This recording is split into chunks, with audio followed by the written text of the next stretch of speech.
Bienvenue sur Good Morning Travail, j'ai le plaisir de recevoir aujourd'hui Christophe Lueur. Bonjour Christophe. Bonjour. Christophe, un entrepreneur passionné et authentique qui a su garder l'émerveillement de l'enfant à la tête de Mécène de Stars depuis 25 ans, installé au nord de Montpellier sur les rives du Vidourle. Vous avez su transformer votre passion pour l'événementiel en une aventure humaine et professionnelle unique. Votre credo, allier créativité et adaptation pour offrir des expériences ludiques sur mesure, en cohérence avec le sens et le thème de chaque projet. Vous innovez sans cesse, enrichissant chaque année votre catalogue de jeux exclusifs et vous vous démarquez par votre capacité à personnaliser chaque animation, à répondre rapidement et avec transparence aux besoins de vos clients, tout en restant fidèle à une approche humaine et pragmatique du métier. Vous conjuguez dans toutes les langues ludique et sérieux, enfant et entrepreneur sans faute d'accord. Votre parcours illustre donc la force de la persévérance, la capacité à faire rimer travail et passion, même dans un secteur exigeant et en constante évolution. Christophe, vous insistez sur la personnalisation des animations selon le thème de chaque événement. Est-ce que vous pouvez nous raconter comment vous concevez une animation sur mesure de la demande du client à la réalisation sur le terrain ? Oui, bien sûr. Alors, 2 exemples. Le premier, c'est sur le thème du vélo.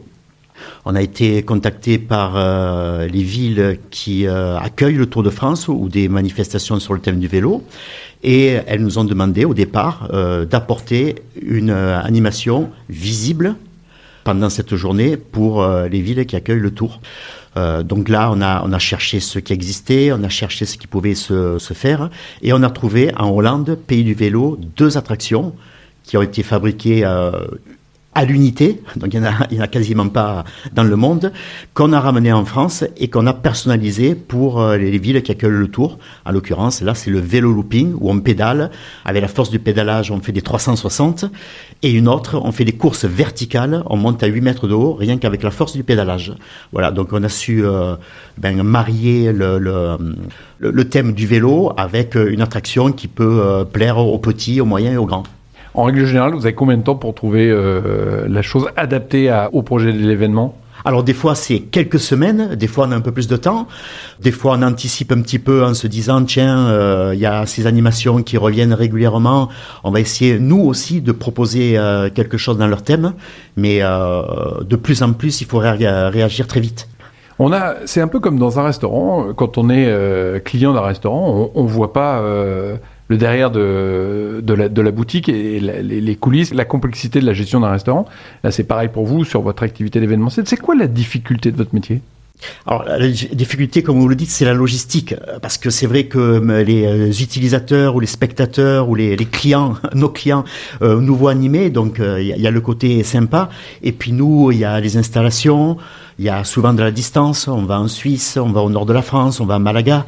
Il y a le montage, le démontage. Il y a la sécurité aussi. Ça, c'est très important. Il faut faire contrôler nos attractions régulièrement. Et voilà, c'est des éléments qu'il faut prendre en considération et il y a pas uniquement que la partie visible de l'iceberg. Donc c'est beaucoup de stress, beaucoup de pression. Et il y a combien de personnes qui sont autour de ce projet-là ? Alors, suivant les tournées que ça engendre, on a plus ou moins des recrutements différents. Alors des fois, ça va de quelques personnes à disons une bonne dizaine ou une bonne quinzaine de personnes, par exemple quand on fait des arbres de Noël où on doit accueillir 1000 enfants dans la journée. C'est des intermittents du spectacle ? Alors, aujourd'hui, il y a plein de statuts. Il y en a qui sont en association, d'autres en intérim, d'autres intermittents du spectacle, bien sûr, d'autres auto-entrepreneurs. Voilà, on essaye de naviguer à travers tous ces statuts possibles. Et Mécène de Stars, c'est 3 personnes en permanent, hein ? Oui. C'est ça. On a une personne qui est plutôt responsable de la partie matérielle et mon bras droit, Charlène, qui travaille avec moi depuis une bonne quinzaine d'années, qui connaît tous les rouages de l'événementiel et de l'amusement. Charlène, qu'on salue ici. 25 ans, comment on garde la fraîcheur, l'énergie, l'émerveillement après 25 ans de dur labeur ? C'est la passion, comme vous avez dit au départ, c'est la passion qui mène la trajectoire. On adore ça, Charlène qui travaille avec moi, Yves qui est mon régisseur, pareil, on est passionné, on va dans des salons et on joint l'utile à l'agréable parce qu'aussi l'événementiel c'est des temps de travail, mais des temps où on est tous ensemble et où on mange ensemble, où on dort dans le même hôtel et il faut qu'on soit un petit peu amis, qu'il y ait de l'amitié à travers tout ça et c'est ce qui nous permet de durer, quoi. Un peu comme le cirque. C'est ça, un peu des saltimbanques de l'animation. C'est une famille. C'est quoi vos clients ? Alors, les marques, voilà, on a travaillé pour ASO, Tour de France, Porsche, le festival Solidays, les collectivités, les supermarchés. Donc, la clientèle varie en fonction de l'année, en fonction de la saisonnalité. Comment vous trouvez vos clients ? Quand on avait préparé cette interview, vous m'aviez dit que c'était essentiellement du référencement. Oui, voilà. Alors c'est vrai que c'est très difficile. On a essayé toutes les manières pour surtout montrer l'étendue de notre catalogue et l'originalité. Et on s'est aperçu que le référencement, où aujourd'hui on peut communiquer avec de la vidéo, des images, c'est notre meilleure publicité. Et la personne, quand elle nous trouve, c'est qu'elle a un besoin. Comme ça, on n'ennuie pas les gens, parce que souvent il y avait un décalage entre le moment où nous on allait se présenter aux collectivités et où le besoin était là vraiment. Donc là, avec le référencement naturel, les gens cherchent et il faut qu'ils nous trouvent à ce moment-là. La répartition de votre business entre collectivités, on va dire marché public et entreprises privées, c'est quoi ? C'est 50-50 ? Oui, c'est aux environs de 50-50. Et la fidélité ? Oui, parce que... Alors pour tout vous dire, il y a même des clients, même des collectivités où il y a plusieurs services et on dit mais attendez, il y a une animation dans un service et ils n'étaient pas au courant. Non, on leur a pas donné votre carte de visite, on la garde pour nous. Voilà, donc c'est rigolo. Oui, il y a de la fidélité parce que souvent je dis les gens viennent chez nous par rapport au matériel original et ils reviennent par rapport à notre personnel où on est tous impliqués, on est passionnés, on a le sourire, on a la banane, on aime ça et les gens ont envie de nous revoir.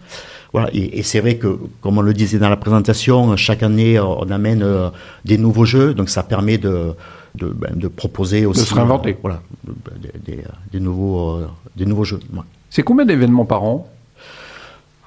Aux environs d'une bonne cinquantaine d'événements par an. Quasiment un par semaine. Oui, voilà. Alors, il y a des mois où on est très chargé, où on a plusieurs événements dans le week-end.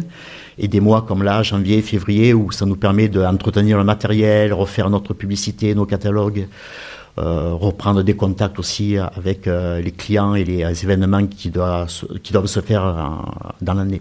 Découvrir de nouveaux jeux, de nouvelles aussi, voilà. attractivités. C'est quoi le jeu phare de votre entreprise ? Alors là, on a un gros jeu depuis... pratiquement le milieu du Covid, où on avait investi à ce moment-là. C'est un simulateur de chute libre, c'est sur un semi-remorque.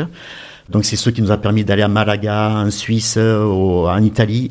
Et l'intérêt de ce jeu, c'est qu'il est hyper personnalisable. Il y a une grosse surface de covering qui est impressionnante. Il se déploie en 1 heure de temps. On fait voler les gens à 17 mètres de haut avec une grosse turbine à l'intérieur. Donc c'est à la fois spectaculaire, à la fois agréable à faire parce qu'il n'y a pas trop de stress. Et pour nous, pour le personnel, c'est vite installé, vite démonté, vite parti. Voilà, et c'est très sécurisé. Et très sécurisé, bien sûr. Il n'y a pas de problème. Ouais.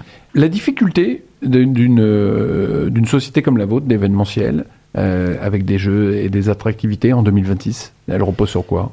Alors la difficulté, on sent que la conjoncture, l'économie étant de plus en plus difficile et contrôlée, il y a certaines collectivités, certaines entreprises qui réduisent ces budgets-là. C'est les premiers budgets, je pense, qui sont le plus touchés. Donc il faut écarter notre clientèle. Au début, il y a 20-25 ans, on arrivait à travailler quasiment à travers 2-3 départements.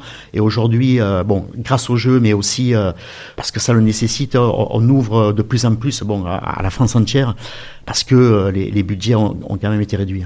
Est-ce que vous avez des usagers qui ne sont pas vos clients mais qui utilisent vos jeux, vous font des retours sur les sites ou des commentaires sur vos attractivités ? Oui, parce que là encore une fois, obtenir les avis des utilisateurs, c'est très important. Et en règle générale, chaque membre de mon équipe a un QR code et on demande pendant les animations que les gens jugent ou notent nos attractions pour voir ce qu'elles en pensent. Donc il y a plusieurs critères et ça nous permet aussi de les mettre en avant quand nous on les commercialise. Et vous, c'est quoi ce que vous préférez faire comme animation ? De partir d'une feuille blanche, créer quelque chose qui est totalement innovant ? Oui, voilà, je me rappelle, il y a quelques années de ça, on avait créé pour la période de Noël un bassin de pêche pour la ville de Béziers. On était parti sur une feuille blanche et l'idée c'était de faire un grand bassin de 10 par 15 mètres avec tout un décor de Noël et les enfants venaient pêcher du vrai poisson sur un ponton et repartaient avec leur prise de pêche. Donc là, on était vraiment parti sur un délire d'idées pour Noël et on est arrivé jusqu'à la finalité. Bon, ça c'est intéressant, c'est ce qui fait un peu triper. On peut parler un peu de budget, une idée de coût sur une attractivité, une entreprise ou une collectivité. C'est quoi le budget minimum? Alors, il y a des animations qui se font. On fait des animations au mois de juin dans les écoles où entre 500 et 1000 euros, on arrive à amener quelques jeux, du personnel qui est là pour aussi surveiller, faire la sécurité des jeux, jusqu'à plusieurs dizaines de milliers d'euros pour un week-end. Et puis après, il y a des animations aussi qui sont sur des longues durées d'une semaine, où là, ça monte effectivement aussi le tarif. Mais sur la journée, pour pouvoir comparer, il n'y a rien à cacher, puisque les prix sont publics sur mon catalogue. Ça peut aller de quelques centaines d'euros, les jeux, jusqu'à 3-4 000 euros, par exemple, pour le simulateur de chute libre. On peut vous trouver sur quel site internet? Alors, le site internet, c'est comme le nom de la société, Mécène de Star, avec des tirets du moins au milieu.com. Donc, vous avez compris... collectivité locale, entreprise, même si les temps sont durs, c'est le moment de se marrer un peu parce que le monde est tellement triste qu'il faut envisager le sourire. Et avec Christophe, c'est tout à fait possible. Merci Christophe de votre témoignage. Merci Eric. À bientôt. À bientôt.